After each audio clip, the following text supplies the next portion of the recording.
Due to very small numbers of terrorist attacks, Christmas markets look now different. The debates around those topics are so toxic, and I think that's really sad. What's going on with the USA, what's going on in the Middle East, what's going on in the European Union, I think that's like sexy politics. But more decisions are made on like a local or regional level. Because when someone says, I don't know, then you trust them more on the things that they actually have an answer about. What are the paths that European politics is very important for, that we Europeans take as granted? You mentioned you're working for the head of a government. Would you want his job? No. You've been working very closely with politicians for years now. What do you think most people get wrong about what a politician's day-to-day job is actually like?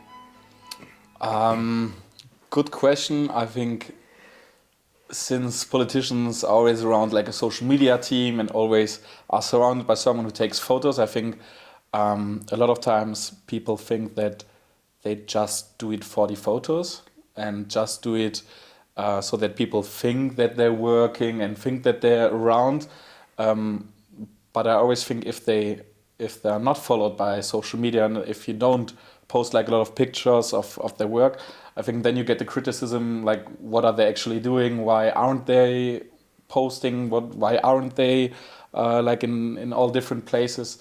So I think this contradiction about social media for politicians, I think that's a big topic where a lot of people think that they don't actually work if there's like someone who just takes the photos.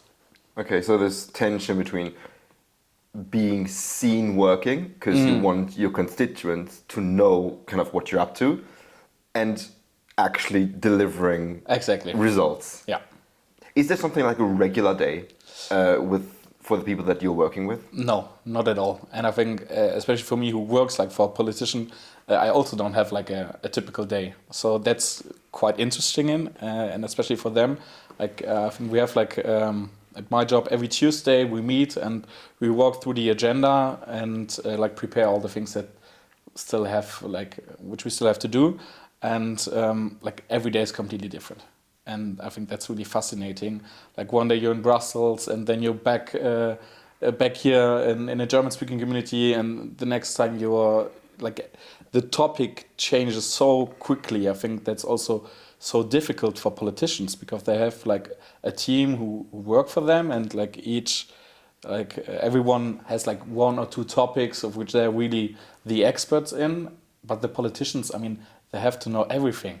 And I think that's so complicated for them as well, because everywhere you are, everyone thinks he has to know everything about this topic. But they have so many like competences that it's so difficult. And I think that's so complicated for them, but also so fascinating because you really don't have a typical day at all. That's really cool. So a politician's job is not to be subject matter expert in one thing, but to know enough about many subjects to be able to balance their competing interests. Would you say that's right? Yeah. And like a politician has like, of course, he's not responsible for every topic of the government, but still, if you get like questions about it, everyone assumes that they know the answer. And if you don't know the answer, if you have no clue about it, that doesn't look good. So even though it's not their competence or it's not their main topic, they should know at least like a basic, more than a basic level of knowledge about this topic. Yeah. Wouldn't it also be admirable or something when a politician could say confidently, I don't know? Because, for example, for me, I would rather have a politician tell me, this is not my job, and I don't have an opinion on this right now, than trying to come up with something on the spot that seems not thought out or seems kind of, thought out of thin air. Why is there such a negative response to politicians saying, I don't know about a subject that is not in their area of responsibility? I completely get you, and I think that's also even better. If they really don't know anything about it, it's not good to just come up with some typical politician phrases, right. which they don't say anything. So yeah, I think politicians should rather say that they don't know and that they will ask about it, and then maybe reach out to the person who asked it. But I mean, I'm working for the head of a government, so everyone assumes since he's like the head of the government, he should also know about every topic the government is doing. And at the end, it's like his responsibility. At the end, it's his signature on the elements, on the contracts and everything. So especially for him, I think people assume more that he has to know about every topic, also about the other ministers. Yeah. Yeah, if you're the head of the government, then I think you can reasonably be expected to kind of have your hand everywhere and be at least reasonably informed about it. You mentioned you're working for the head of a government. What would you say is the biggest challenge that he faces in his day-to-day or in his role? Oof, that's a good question. Maybe the next podcast you should do with him, and he can answer this question. Maybe. That'd be lovely. His biggest challenge, or or maybe the most difficult thing that he faces, or the most stressful. I think this really depends at which time you're asking. For example, if it's like in December, it's like the household, like the finances of the next year will be presented in the parliament, and that's like the big topic of November, December. So around this time, it's all about finance. In different months, it's like a completely different topic. It really depends. I wouldn't say that he has like a topic or one special thing which is like the most difficult one. I think in the European Union, in Belgium, as well as here, like the austerity measures, that's like a really big topic right now already for a few months. So I would say this if I have to say one topic. Okay. And in terms of the logistical or psychological stress and demands that it has on him, you've been experiencing that for a year and a half, 2 years now working with him? Yeah. 1.5 years full time, and before a bit as a student. Would you want his job? No, definitely not. I was always interested in politics and I admire it, but no. I mean, you don't have a lot of time. I mean, every weekend you have to work. Nearly every evening you have to work. So not even just the topics. I mean, that's quite interesting, and you can really take responsibility. That's like super cool, super interesting, but you don't really have a private life. I mean, and that's really stressful. I mean, it's I think one of the most stressful jobs you can have, because you always have to deliver. You get also so much criticism all the time, which is like another psychological thing which you have really to live with. And it's, even if you're like a good politician and if you do a good job, it's completely normal and also fair that you also get criticism nearly all the time. I mean, it's impossible to do politics for 100% of the population. Yeah. So I think this is like one thing which is really, really complicated, but you either are a person who can live with it or not. Like I think that's like one thing, and the other thing is like the time load and the workload is immense. And I mean, right now I'm living my life quite good, meeting with friends on vacation and stuff, and it's just not possible if you have a job like this. So I can't imagine myself doing it right now. Okay. I have to say. If it's so psychologically stressful, you don't have a lot of private time, you don't have privacy, why would anyone want to do this job? A high-ranking, public-facing government job? Because people get a lot of, politicians get a lot of criticism, some of it deserved, but why would anyone expose themselves to that level of criticism and psychological pressure at all? First of all, it's completely normal that they get criticized. They also don't do every decision right, which is also quite normal. I think that they just love the job. They love the responsibility to be in action, to really make a difference, and to get like their ideas done in practice. I think that's if you really have the power to do it, I think that's a cool thing. If you can really say, okay, like I want to be a politician and take decisions for the next 5 years in this topic, and I can really do something about it. Yeah. And I think that's if you're in this position and you feel it, I think that's a really cool thing and an interesting thing, which interests a lot of people. Really being able to move the needle with your ideas and because it's not for the money. Yeah.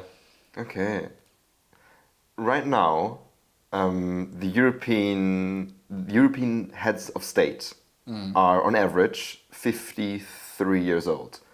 Joe Biden was over 80 when he retired. Trump is over 80. Putin is 73. Xi Jinping is 72. What effect do you think does it have that European leaders are a bit younger? First of all, you're really good prepared to know all the ages. I think it's a really, really good thing that they're not 70 or 80 years old. I mean, you saw the effects during the presidency of Joe Biden. You see it now under Trump. I think the mentality of Europeans are different, and I think they also like someone who's younger, who's like who has more fresh ideas, who brings like more of a positive and energetic energy with him. I think that's quite interesting. Of what I think I would personally prefer, like someone who's like around 50 years old, and definitely someone who's like 70 years old. But I've never thought about it, but it's a really good question. Okay. When speaking in general about young people's involvement in politics, I know you've thought and written quite a bit about it. In the last European election, 16-year-olds were able to vote for the first time in Belgium, in Germany, and I think in a couple other countries. How did that go? The response rate was quite good. I mean, in Belgium, you have to vote, so it's like something different. You can't really see, but if you look at Germany and other states, I followed it as well. The response rate of voters from 16 to 18 was quite good. So first of all, I think it's a good step to make democracy more understandable, more attractive for young people. On the other hand, I was really also a bit concerned about it, but I wasn't that positive or supporting at the beginning, because I remember when I was 16, I mean, I was always interested in politics, so I would love to vote between 16 and 18. But if I look back and see our friends, or even like the whole year in the secondary school, the majority of the people were not interested in politics. They didn't care about politics, and I think the majority of them, and that's also like a criticism which also comes up with this debate, is that they just like vote what their parents vote, or just vote for when they see a good picture in the city of someone. But then I think it doesn't change if you're 17 or 18 or 19. They probably still do the exact same thing. So I think I'm definitely pro vote from 17 on, but then really prepare the youth in the secondary school. Also like after school, like prepare them that they really know what they're voting about.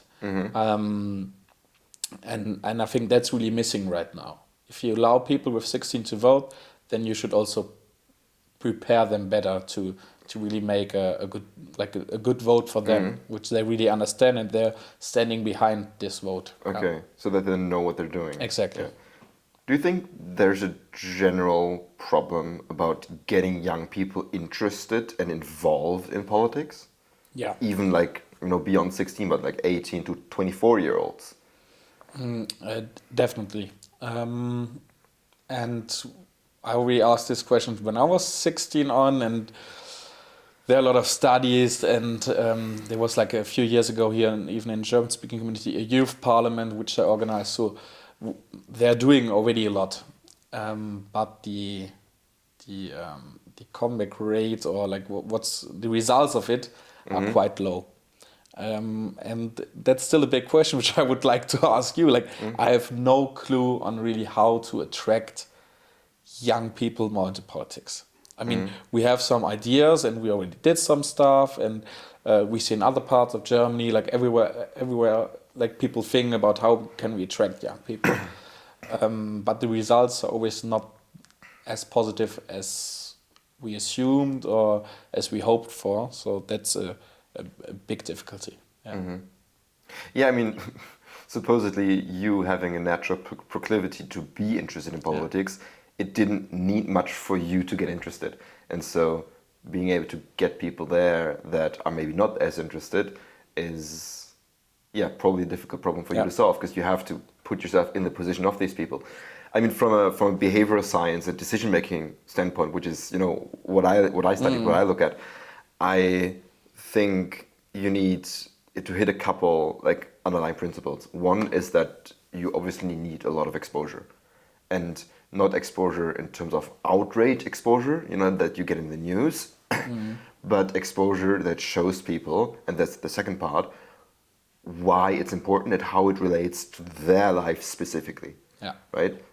If you get a message to an 18, to a 20-year-old, hey, there's this new policy that's being discussed in Parliament, and what they say on the news is this one thing, but here is exactly how it affects your life if you want to get an apprenticeship and you have to pay taxes.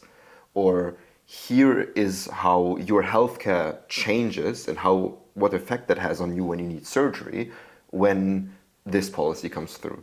So I think this is an important thing, just really showing people how it specifically affects their lives. And then the second thing I would say just off the cuff is really tying it to community. Because especially when people are younger, they do what their friends do, right? And I think when people are younger, the social aspect of everything from clubs to drinking culture is stronger in general. And so I think having someone, for example, someone like you, right, who is interested in politics from a young age, using basically early adopters of politics to reach out to their friends and to really get them involved, really grassroots, one-to-one. I think this is important. But it's an interesting question. I didn't anticipate that you would say, hey, like we try a lot of stuff and we don't know. So I think I need to think more about that, because it is an interesting question. And one thing I think, if someone is interested in, they look at the news and they see like what's going on with the USA, what's going on in the Middle East, what's going on in the European Union. I think that's like sexy politics.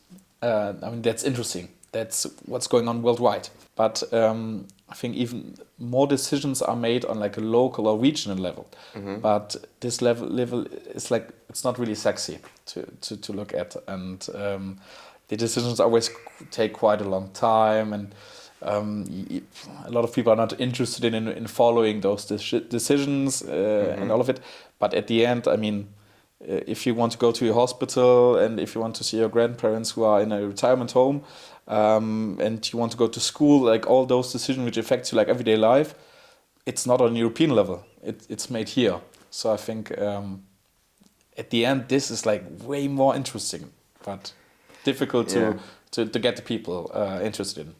Yeah, but I think saying it's not sexy is like the perfect description of it, right? Because it's easy to get outraged or to celebrate some, like the latest debate on something that's going on a couple of thousand kilometers away, but following detailed discussion about like how the trash is being picked up is quite boring, but that's important, right? Because that really affects your day-to-day life.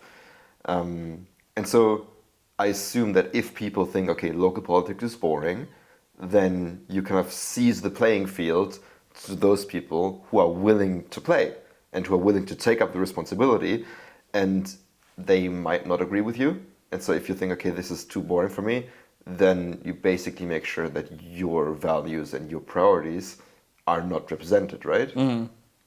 Yeah, exactly. That's it. Yeah, so international is maybe more sexy, but if you want the details and the nitty-gritty of your life figured out, then yeah, then local politics is more important. Yeah. Especially here in Belgium, where it's like the federal entities are so complicated. Like most decisions are not made like national level or even European level. It's like regional, community, and local. I mean, I think that's really interesting, but Yeah. of course not everyone. Yeah, there's this quote, I mean, you probably know this, and I'm not sure if it translates perfectly into English, but there's this quote that if you understand Belgian politics, it hasn't been explained to you properly, because otherwise you wouldn't understand it. Yeah. Why is it so complicated? Why is it so confusing? Ooh, I mean, then we can look back at like the history of Belgium. I mean, first of all, it's because of the three languages. I mean, the main point, and with language comes culture, and with culture comes a different identity. It makes total sense that Belgium is divided like it is. That you don't have like that you'd have different governments for the Flemish part, for the Walloon part. I think it is more complicated than it should be, and there are some good ideas on how to make it less complicated. If I'm speaking with other people in Brussels and I explain, hey, I'm coming from the German-speaking community, and they're not even Belgian, but they always ask like, how is it, or how does this work in your state structure, and even I'd say, I don't even get like 100% of it, so it is really complicated. Yeah. And then you have like the province and all of it, and then you don't have the province anymore, and the Senate who should, it's really complicated. Yeah. So I think we can talk about this like for 2 hours probably. Yeah, let's not do that. No. But another thing that's very complicated is European politics. And I feel like it's very easy to make fun and to really talk shit about European politics. You can say it's a clown show, they don't get anything done, everything takes ages. What are the paths that European politics is very important for, that we Europeans take as granted, that we don't even realize? First of all, like the main things which is like why the European Union was invented. It's like the free movement of person, the free movement of capital. The fact that, especially here as a border region, that we don't even see a border. I mean, we're living here, working in Germany, go shopping in the Netherlands, buy cigarettes in Luxembourg, vacation in France. I mean, that's for us, it's so normal, everything. And then you see like everyone thinks the European Union is like, they did like roaming, which is really, really good, and now like the USB-C chargers. Like this is what they see and say that's a really good thing. But at the end they do so much, and so much also good work, but you're completely right. It takes ages. If you see the European Parliament and the discussion, it's not very interesting, because the debate culture there's completely different. You don't have a lot of debates, you just have speeches. So I think that's a big thing why you don't really follow the European Parliament. But yet, I mean, of course, if you see like globally the wars in Ukraine and the Middle East, the discussions about trade, what would we do without the European Union? What would Belgium as a small state, or even Germany or France, like we are so tiny globally speaking. I mean, we even see right now that the European Union is even a small player when it comes to those big questions. Imagine if we wouldn't even have the European Union, we wouldn't even exist in those discussions. So I think those things which already existed for quite a long time, we all take this for granted. And now, since we already live in a really good like European society, open borders and all of it, it's quite difficult to improve even further. And especially if you have countries like Hungary, which are like more like contra the European Union, and with the decision-making process that every country can like block legislation, that's like difficult to progress at one moment. That's the thing they should really think about, the veto right, if that's still a good thing to really make progress in the European Union. We spoke earlier about how it's difficult to get young people into politics, and that a lot of our politicians are older, right? Are even close to seniors sometimes. And old people vote more than young people. They vote, obviously, for people who represent their priorities, which are also older people. And their priorities might be less focused on the long-term future because, well, let's face it, they're not going to experience that. Do you think that's a problem, especially as our demographic in general gets older and we have to think about things such as, pension reforms and reforming social safety nets? Definitely. I think it's, if you look at the government, also especially parliament, like every age spectrum should be there and should be represented. Mm-hmm. Young people as well as like old elderly people. I think that's one big thing, and you're completely right. If you look at the topic, for example, in Germany, it was like a big thing a few weeks ago when they talked about the pension and the pension reform. There were like a lot of young people say if they look at the new pension reform, they are the ones who pay for it.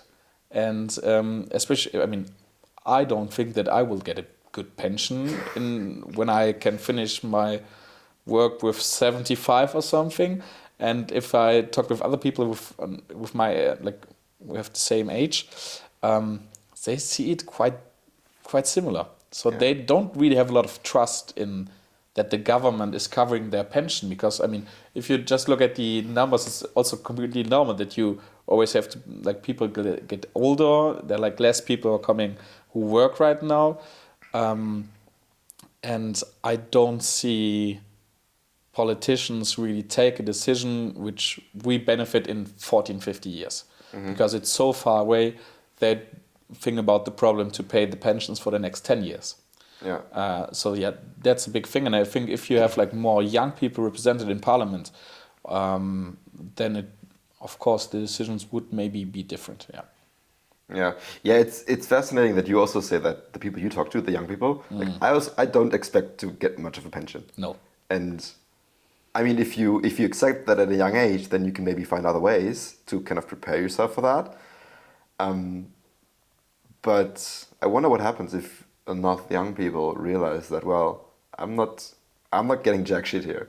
And one of the only solutions probably would either to have older people stand up for the interests of the young, or getting enough young people into parliament to actually do something about it.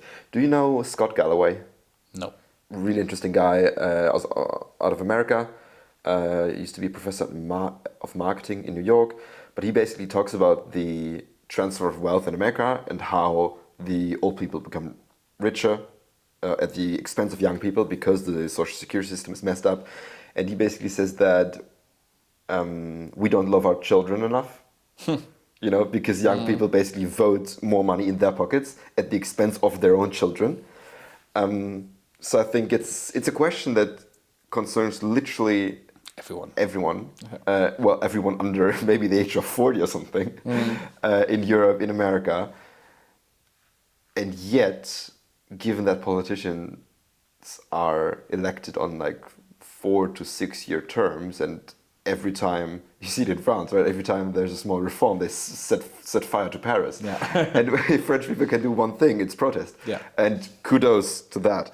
But like, how do you get out of this? I mean, it's difficult. I mean, young people, you don't go out of the streets because of your pension in 40 years. Yes.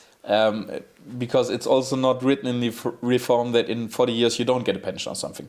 You just assume it because you see, it doesn't look like that it will work like in 40 years. But yeah, I think that's a topic. Like, I never met someone who thinks, I'm quite positive about my pension in the future. I think I will get like a lot of money from it. Definitely not. So I think those who think about it quite early and like can prepare themselves for it and save up a bit for the pension, but that's not possible for everyone. So I think the topic of pension should especially be a topic of young people, and of people who are younger, in their 30s or 40s, and not a topic of those who are like quite before it. I mean, right now we have a good pension system that, I mean, they get the money. but it doesn't look promising for the next years. Well, maybe that's an angle you can use to get 20-year-olds into politics, right? At the current plan, you're not getting nothing when you were 60, right? 70. Yeah, probably 70. Yeah. That is not so cool, even when you're 25. And then all you need is an interest, right? And then you can do more. You can explain, you can educate, you can inspire change. Maybe that's a topic as unsexy as it is if you market it properly, and if you communicate that, then maybe that's an angle in. Well, one thing that young people have started to do, and I looked this up as well, a report in 2024 about the European elections, right? Found that young people were more likely to vote for small parties and for extremist parties over middle of the road established parties. Could that be a way of young people saying, hey, this is not working for me, and basically turning both far left and further right to find a solution? I mean, that makes it so difficult to find a coalition. I mean, you see it especially in Belgium, where you have like even more parties involved. But of course, if you have like more votes on the extremes, it's like everyone in the middle has to work together and have to find a compromise. And of course, that's not exactly this decision you really want the government to take. But it's completely normal if you have Christ Democrats and the Liberal Party and the Socialists all together. Everyone has to make compromises. So then you vote for a party and think, okay, this was like their topics. Now this and this and this will get done. That's not how it works. And I think that's what makes like especially young people who have seen it like over the last decades, and they don't feel represented by them. They decide, okay, I will take a niche party which is like very, very small, or like go to the extreme right or go to the extreme left. Which is sad because this just makes not the niche parties, but the extremist parties, that makes it even more complicated to really make profound decisions in the middle, and even make a coalition. I mean, we see it in Brussels with like so many parties with completely different views. They don't find a compromise. Well, and if the young people go to smaller parties, then they seize the established parties basically to the older people, and their votes are supposedly less split between many different ones, meaning the parties that old people vote for have an easier time building a coalition, therefore getting into government, therefore voting against the interest of young people. Is that a reasonable cause and effect like ladder? Yeah, should be, right? If young people split their votes more to smaller parties, then older people make up a larger vote share of the established ones, and First of all, this is correct, and the other thing is if they vote for niche parties, I mean, you have a threshold. You need to at least a certain amount of votes to get into parliament. For example, in Germany, it's 5%. So all those niche parties, they're not even represented in the parliament. So all those, I wouldn't say they go into nothing, because they still, I mean, the established parties look of what the smaller parties do, but at the end they're not represented in politics. Yeah, and it's probably a bit of a trade-off between being idealistic and just being pragmatic, right? Because you can say, oh, this party represents everything I want, but they're never going to be in parliament. If you vote for them, then you're not going to get anything of that what you want, because they're not going to be in government.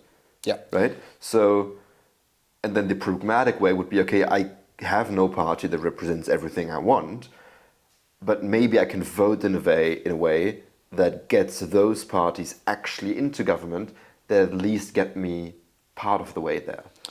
And I think you can explain this. You can explain really good why you should vote ideologically for really what you're standing up, and you can really explain really good that you should vote pragmatically. So I don't know what is the correct answer, but it's like both makes completely sense for someone. Have you seen the graphs about the political divide between men and women in Gen Z? No. Oh, that's fascinating. I'm going to show you. Basically, I can just explain to you. Basically, the political divide between young men and women is getting larger. So young women drifting more and more left. Ah, yeah. Really, That really far left. And then young men staying roughly the same or becoming more conservative to the right. What do you make of that? I mean, I can also feel the exact same thing when I look at other people from here, which have my age. I think that's not something like completely new. The reason behind it, that's difficult. Or maybe if you can't speak to the reason, maybe do you see the effect in politics? Do you discuss it in your work? Do you feel an effect? No, and that's maybe because the youth doesn't have so much impact on the decision we made. But yeah, I've seen I mean, didn't knew that you were talking about this, but I've seen the graphs, and I also know that like males are rather vote on the right side and female more on the left side. But I don't see an impact on it in politics. Yeah, and I also don't know exactly what the reasons are behind it. So this is like a thing where a politician doesn't know, and he clearly says that I don't know. Very nice. Politicians no, but honestly, like I come back to this, right? I think because when someone says I don't know, then you trust them more on the things that they actually have an answer about. Because then they say, hey, if I didn't know, I would have said I don't know. One of the things that I've observed while I was away over in New Zealand is that there has been more and more talk in Europe about immigration. 81% of Germans say immigration is a big issue for them, 80% of Spaniards, and over 70% of Brits. 42% of Germans say it's the single biggest issue for them, and most of them think it's a bad thing. What do you make of that, and how do you see it developing? So first of all, I mean, we talked earlier about the pension and the working market. We need immigration. Without, it's just not possible. Our economics are reliant on immigration. The pension, we are reliant on immigration. So first of all, immigration is not a bad thing. But of course, I mean, if you just told me the numbers of people who link immigration with a negative topic. If you look at the news and the media, you so often see immigration connected to a bad thing, about crime done by an immigrant, which makes you like furious about the time, because it's not the first time, and you already know it won't be the last time. If you look at from 2014, like the numbers of immigrants who came like to Europe and especially also to Germany, first of all, it's completely different to the immigration Europe had in the 1980s, 1990s, where it was like working immigrants from Italy, Spain, the Balkans, because they still shared more of their cultural identity, and also like most of them had the same religion as in the northern western part of Europe, and now they're people coming with a completely different identity, completely different culture, who experienced so much horrible things that it's for them even more complicated to be integrated here. Okay. And I think a big mistake which politicians did in those days, that they didn't really integrate a lot of them. I mean, there are so many people, you hear these stories all the time, who are here for 3, 4, 5 years, who are still not allowed to work or something, or still don't know the language. And that makes people furious. And I remember a sentence which really was quite big in German news, where Chancellor Merz talked about the Stadtbild, I don't know how to... Basically, how the city and the society looks. Yeah, how it changed over the time. And there was like a lot of protest against this sentence, against this word, because it's quite populistic. And as a chancellor, you shouldn't say it like this, or maybe explain it even further. But I mean, to the extent he's right that the Stadtbild or the city has changed, which is also not a bad thing, but it has changed, and people are still not used to it, or are still divided. And I think integration should have like a should play a much bigger role than it plays. Okay. But difficult topic. Yeah, but I never thought about basically the difference in kind between immigrants from the 1980s and 90s and now, that they share less with the country that they're going to. Because I heard this point recently, and I'm not sure if it's right, but I think it's sure as hell interesting. Basically, that immigration is not so much a moral issue as it is a logistical one. Like the point was basically, if we could, integrate people that are coming in, and we could give them healthcare, we could integrate them into society, and they would have jobs, they would have houses, without putting a strain or too much of a strain on the existing social systems, and without irreversibly changing the culture, then sure, why not? But the fact is, you can't do that. You can't take in everybody that wants to come and still keep the culture the same, keep societal norms the same, keep social security systems running without problem, and have no change in the housing situation, right? And so the case was made that, well, sure, we would love to have everyone, but we need to see how many we can take without breaking the country that tries to accommodate them. Is that a better perspective on immigration, or a more useful one than saying immigration bad, immigration good because we don't want this?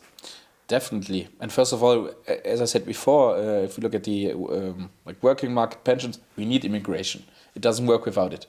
Why? If someone has no idea, why doesn't it work without immigration? I have announced here in the German-speaking community, if 10 people get out of the working market because they go into pension, just statistically, there are 4 people going into the working market, because they are like much more elderly people than they're young people. So for 10 jobs who are like 10 people who leave, only 4 people get in. 10 to 4 already. It's here. I mean, I don't know like where the numbers in Germany, but here in the German-speaking community, it's 4 persons. So this already, you see, directly doesn't work. And then we are like in a border region with Luxembourg and Germany, who really have like partly higher raises. Then they even go and work in different countries. So without immigration, the system would collapse, especially in places like healthcare. I mean, healthcare without people, like without immigrants, wouldn't work at all. And that's a sad thing, which people like directly link immigration to a bad thing, which is not the case. But I mean, we're now Christmas time. It's snowing right now outside. You have Christmas markets, and due to very small numbers of terrorist attacks, Christmas markets look now different. They have like borders at the entrance and all of it, and people link it to immigration. And so they just go to Christmas market and see the change of the city, and this is directly then big influence in the media. Everybody talks about it. But if you go to a retirement home to visit your grandma, or if you have a broken arm and you go to the hospital, like 50% of them comes from an immigrant background. So it's not always like green or blue. It's like you really have to find the answer somewhere in the middle. Yeah, and supposedly it's also what you can observe versus what you can't observe, right? You can observe the barriers around the Christmas markets, which is really sad. I was so surprised when I saw that. I was like, what's going on here? But you don't see what would have happened if there were no immigrant nurses for 15 years. Yeah. Right? You just you don't have control, so you don't see that. But it is like it always is. Like there are 100 people coming, like immigrants, and I don't want to say percentage, but like the big majority works here, is integrated and all of it, and there's like people just they don't even acknowledge it. It's just they just be. And then there's a small percentage where it doesn't work, where immigration really failed, and that's of course is the thing where everybody talks about, where the media is directly covering all of it, and of course there were so many like examples of attacks and bad media coverage about it that people directly link it to immigration. You mentioned it. There's a lot of media coverage. There's a lot of talk about immigration, and it seemed to me, maybe I'm wrong, that for a long time, many mainstream parties in Europe, in Germany and in Belgium as well, kind of ignored it. Yeah. And as a result, the few parties who took it seriously, like the AfD in Germany, really skyrocketed. Because they were kind of the only ones that were taking it supposedly seriously. Is that true? Definitely. And this is because of two reasons. I think one reason, which is really, really bad right now in Europe, you don't have a really good debate culture. You see it especially on the topic of immigration. If you are in a group with a lot of people which you don't know and you don't want to talk about immigration, because if you say a bad word or a bad sentence, you're directly like in the right sphere. If you say that you're pro-immigration, you're directly leftist and ecologist. So the debate about this topic is so toxic, and I think that's really sad. Because it is a topic for politicians, for the parliament, and really to discuss it on how to either resolve some of the problems which came with immigration, but also to discuss the general immigration. And I think this is right now the exact same thing at the beginning of, for example, the Palestinian and Israel war. Either you are like completely pro-Palestine, or you are completely, and then you're like anti-Semitic. The debates around those topics are so toxic, and I think that's really sad, because you're afraid to talk about these topics quite open, because you don't want to be in one of those spheres. Even though if you have a different view, we should discuss it, but also accept a different opinion. How have we arrived here? Why is our debate culture so toxic and bad?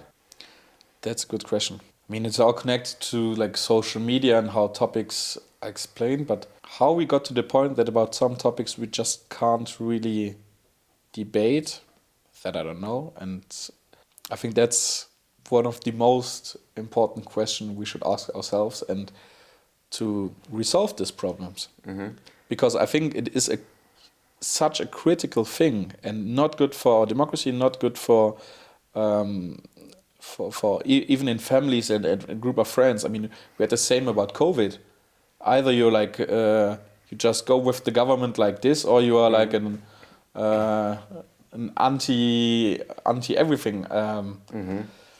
It's always black and white, and I think that's so frustrating if you're into politics.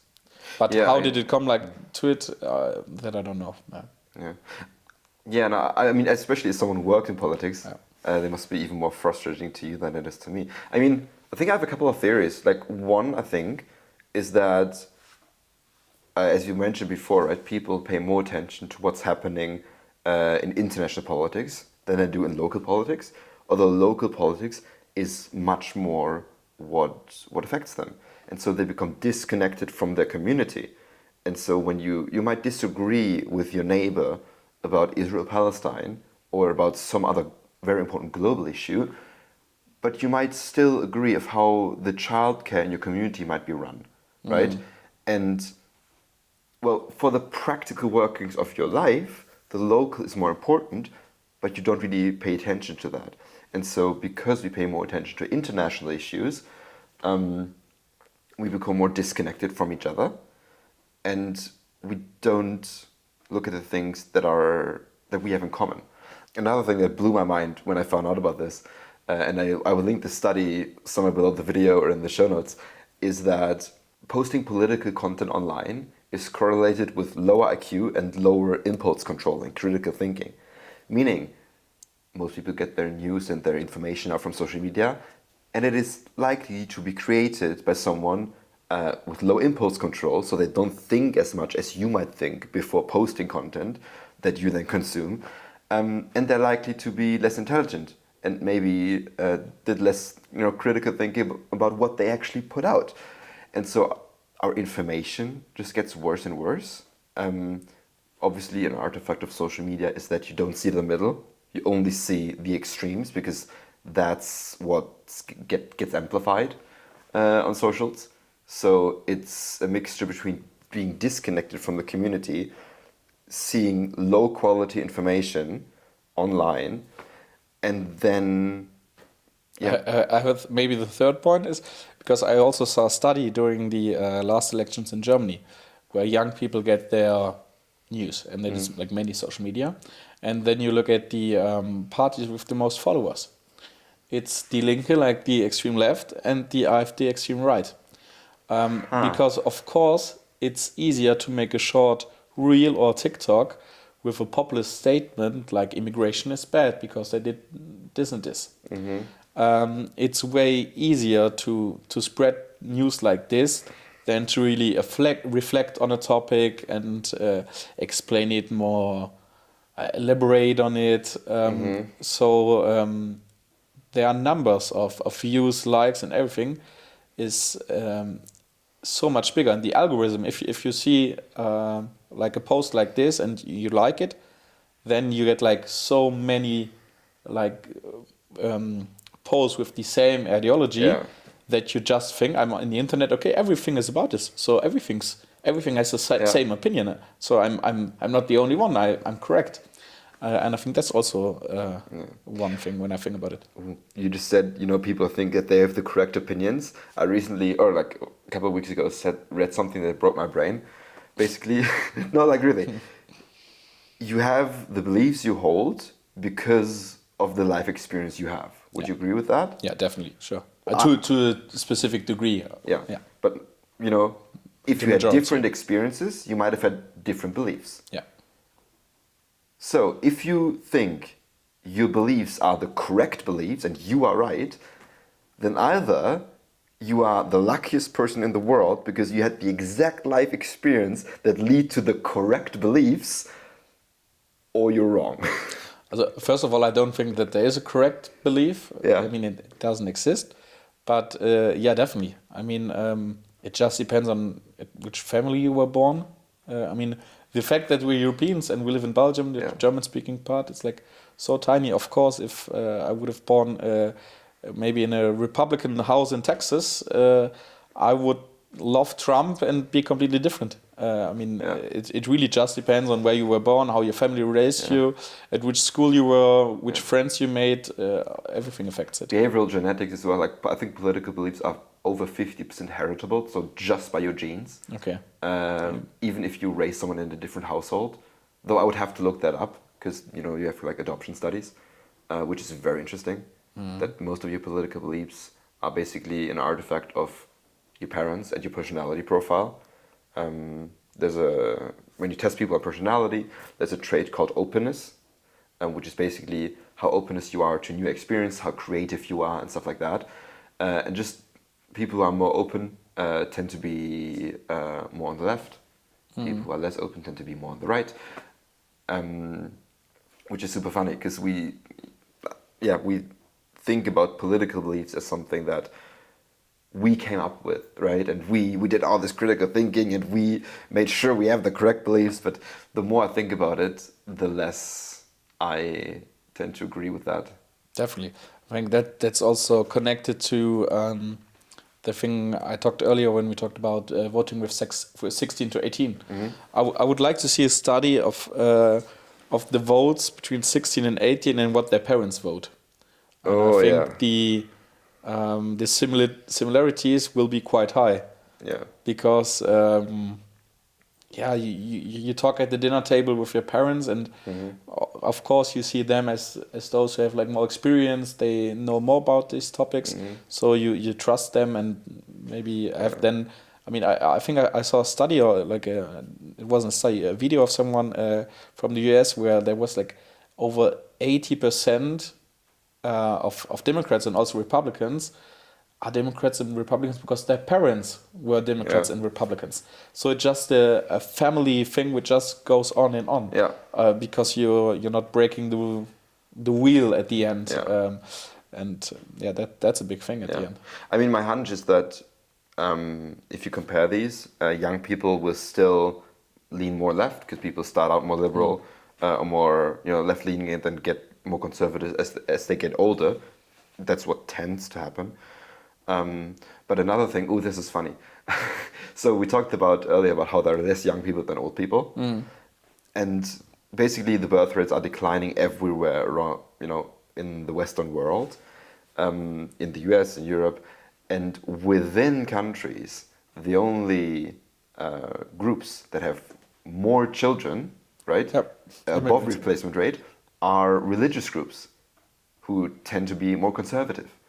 And so just if you look at birth rates over time, I don't know like how that checks and how the math checks out, but it could be that just conservative beliefs rise because they have more kids. Could be. And politically speaking, I mean, I made the example with Democrats and Republicans. And I think, which is a good thing that we don't have this here in Belgium or Germany, that you have like more of a choice. And then I think over the time you're not directly voting what your parents vote because like parties are also quite similar to a specific extent. If you vote for the Liberals or the Christian Democrats or something, or the Social Working Party, they are not that distant. They're also working together. So I think that after time you make like more of a personal choice and go maybe to a specific degree more on the right or more on the left. But if you only have two options, and right now the Republicans and Democrats are like moving further away than ever before, then it's like quite difficult to find a middle ground behind it. So I'm like quite happy and positive about a system where we have like more of a choice to which parties are represented, and also to have coalitions with parties with different beliefs, but they still come up with ideas and compromises which works. Yeah. If we have a young person here that says, hey, I care about the future, I care about my values, I want to stand up for what I believe, I want to learn more about politics, no matter where they live, what would be the first steps that they could take to learn more and get involved? So first of all, there are so many things where you can get involved, take responsibility, and be active in a community without directly going into politics and without entering a political party or something. So already to be active in a community, that's already a big thing. If you really want to go into politics, then I just suggest look at the different parties there are. Look at their programs, what they stand for. Online, Googling? Yeah, online, or maybe also reach out to different politicians or to different parties and say, hey, can I have a talk? Or hey, can I look at one of your meetings and maybe just hear what they're talking about? But do it in like at different parties to really see, okay, because not every party you really feel to 100%. There are always things which you see differently, so you don't really need to find a group which represents you to 100%. But you need to find a group where you feel represented, where you feel that you can like take responsibility, make an impact. And at least I know from the German-speaking part, I know that every party is quite open to young people, is open to welcome new people and are happy about it, because we are all struggling to find young people who want to make a change and who want to be active. So I think every party would welcome you with open arms that you want to be active, because that's a good thing. And yeah, I think just reach out to people. And I think especially here, I mean, it's so cool that you can directly speak to a minister, to someone in parliament, to the minister president. where can you do it somewhere else in Europe? Yeah. That's not that possible. Yeah. So I think you really have a good close connection to politicians, and also the politicians have like a good connections to the people. So it's not that distant, since also the politicians they work next to it. So Yeah. so I think the how do you say the barrier is not that big here as it is somewhere else. All right. So just take the step, go to someone, write someone a message, and Email, call, WhatsApp, Instagram. If you're young, you have an advantage because political parties are struggling to find people like you. Yeah. And they want to have you. Yeah, that's true. And I'm definitely speaking not just here for the German speaking, but I think everywhere. Nice. So yeah, that's it. That was lovely. So thank you so much. We're celebrating New Year's later today. Yeah, we together. will. That's going to be fun as well. Great. Nice. Let's go.